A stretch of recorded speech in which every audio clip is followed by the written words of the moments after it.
Today, we're taking a deep dive into, well, something really fundamental, partnership. It's a word we throw around a lot, right? But what does it actually mean to partner effectively? Our insights today, they draw pretty heavily from the work of Rev. Dr. Eric Peters, specifically his material on partnering with each other. And this isn't just, marriage or friendships we're talking about. It's about how real collaboration works, like at its core, whether that's in a family or a team at work or even a whole community working together. Yeah, Rev. Dr. Peters' stuff, it's a really rich source for understanding unity, collaboration, collective purpose. And what's really interesting here, Kate, the original context is spiritual, but the principles, the core ideas he uncovers, they're universal. They apply to anyone trying to work better with others in pretty much any part of life. So our mission today, it's pretty clear. We're going to unpack what makes partnerships really work. We'll look at maybe some surprising things about our need for connection. And hopefully give you some solid, actionable insights for building stronger collaborations yourself. Okay, let's get into this. I think this dive might really shift how you view working with people. We hear so much about individual achievement. It's everywhere. The solo genius, right? The entrepreneur who supposedly did it all alone. Society loves that story, that rugged individualism. But this source material, it challenges that right away. It starts with a pretty strong statement, actually. It says, selfishness and myopic behaviors are not Christian values, but are much more related to sinful or fleshly manifested behaviors. Wow, that's quite an opening. So when he uses terms like sinful or fleshly manifested behaviors, for someone thinking about, say, a business team, what's the equivalent he's getting at? Yeah, it's a direct hit, isn't it? He's pointing straight at actions that are driven purely by self-interest or ego, or just, short-term wins for yourself, behaviors where someone puts their own agenda or getting the credit way ahead of what's good for the group. Forget the spiritual label for a second. Those actions, they break down collaboration. And honestly, they hurt productivity in any setting. So to really get partnership, Reverend Dr. Peters says we need to return to the beginning. It takes us right back to Genesis 1.26. Yeah. It says, and God said, let us make man in our image after our likeness. And what's really striking, right there, the plural pronouns, us, our. It's like one of the very first hints of a collaborative nature built into everything. Plural pronouns, right there at the start. That is powerful. So the act of creation itself, the assignment given, it was passed on in the same manner and spirit in which it was conceived. What's Peter suggesting that means for us, how we should approach our own work? Is it like baked into our design? Exactly. That's precisely it. It implies collaboration isn't just some strategy we decide to use. It's fundamental. It's part of our design, how we're meant to function. The source even explains that this initial thought, this let us make, happened within what's called the Trinity, which is itself a community. So these plurals, they point to a oneness of purpose, but not necessarily a sameness of persons. Dr. Tony Evans has a great quote on this. Unity is oneness of purpose, not sameness of persons. It's all about the shared goal, the shared intent, not about everyone being clones. And building on that foundation, Peters identifies these four key elements, crucial elements for any group effort. First, it speaks to a collaborative endeavor, just the act of working together. Second, a common desire everyone needs to be pulling towards the same outcome fundamentally. Third, a contributive environment. You need a space where people actually make contributions, and those are valued, genuinely.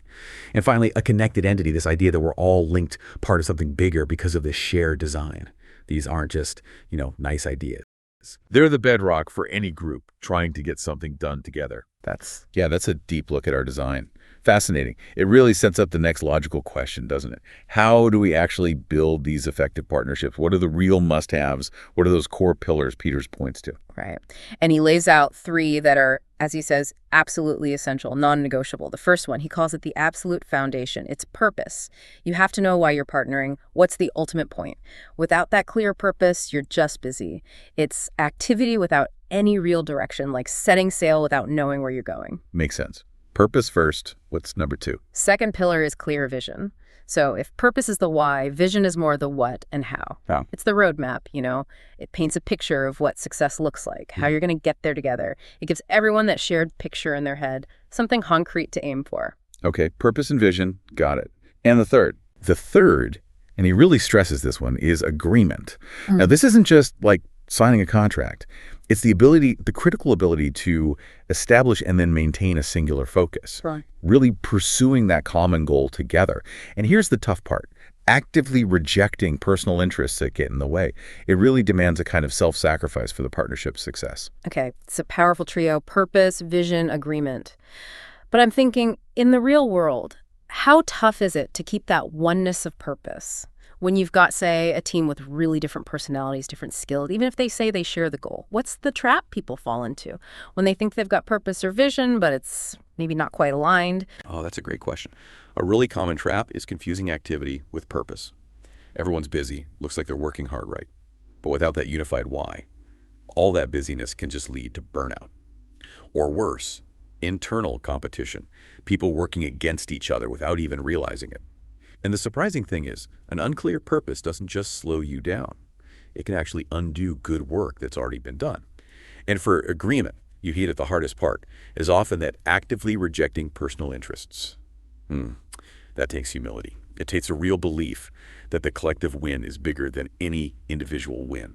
Peter suggests it's not just about agreeing intellectually, like nodding your head. It's a constant, committed choice to put the partnership first. So what does this mean for you listening? For your projects, your relationships? Just think about it. If you've ever been on a team where things just felt stuck, or maybe efforts kept getting derailed, it's very likely there was a misalignment on one of these three: purpose, vision, or true agreement.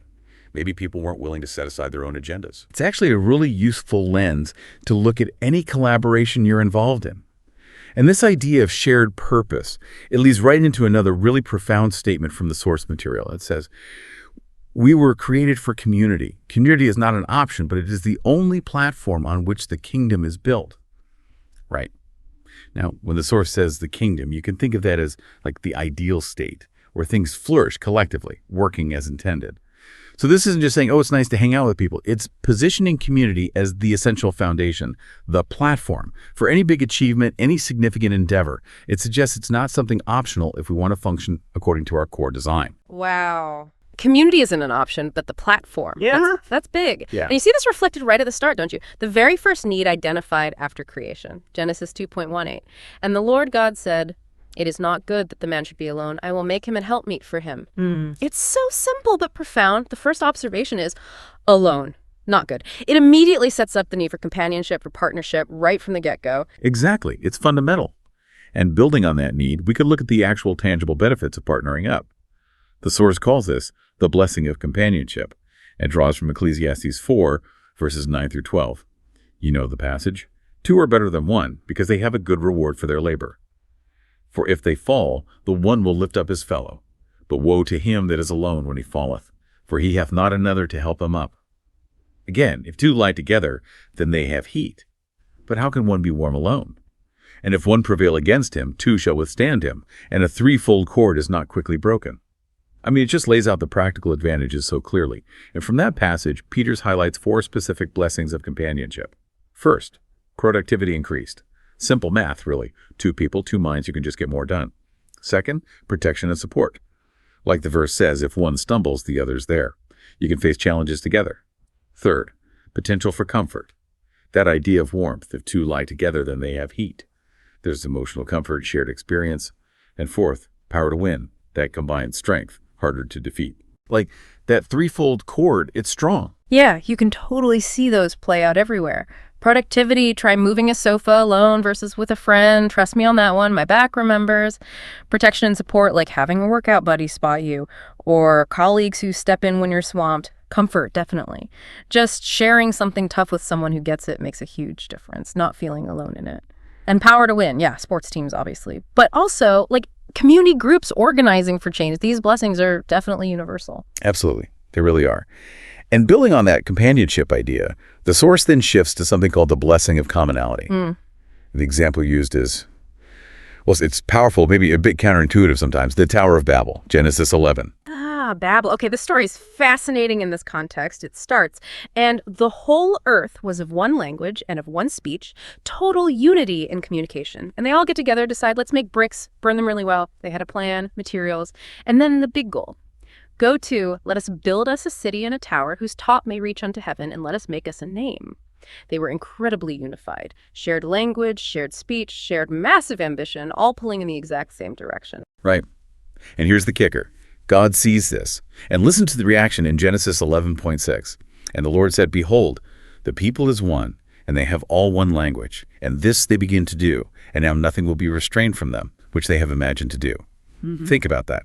The reason for intervening, for confusing their language, it wasn't just about punishment for hubris. It was an acknowledgement of their raw, unchecked power because they were so unified. We often frame Babel negatively, right? Divine judgment. But look closer. Even if their goal was self-serving, make us a name. The story itself is this incredible testament, this proof of the sheer power of human partnership when aligned. Their unity was so effective, so potent, that the assessment was they could achieve anything they imagined. Anything. Wow. That flips the usual takeaway on its head a bit. It's not just about pride, it's about the undeniable force of their unity. Precisely.